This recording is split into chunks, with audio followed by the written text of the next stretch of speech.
আহাৰ মাহত আমাৰ মিচিং সমাজত ডবুৰ পূজা পতা হয়। তাৰে প্ৰস্তুতি আজি আমাৰ ঘৰত।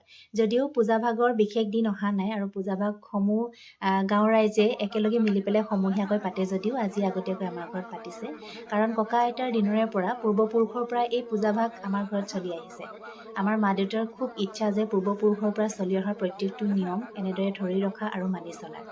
আৰু এই পূজা ভাগতে আমাৰ ঘৰৰ মানুহখিনিৰ এই বৰ্ষত যদি ক'ৰবাত ভুল ভ্ৰান্তি হয় বা ক'ৰবাত দুখ লাগি থাকে তেতিয়া সকলোবোৰ কৈ দিয়া হয় যাতে দুখসমূহ ইয়াতে খণ্ডন হৈ যায়। আৰু এনেদৰে ডাঙৰ দাদাই কুকুৰা দুটা মাৰি পেলাই তেজখিনি এনেদৰে পূজা দিছে। আৰু আমাৰ মিচিং সমাজৰ কাৰোবাৰ ঘৰত এনেধৰণৰ নীতি নিয়ম আছে নেকি আপোনালোকে জনাবচোন।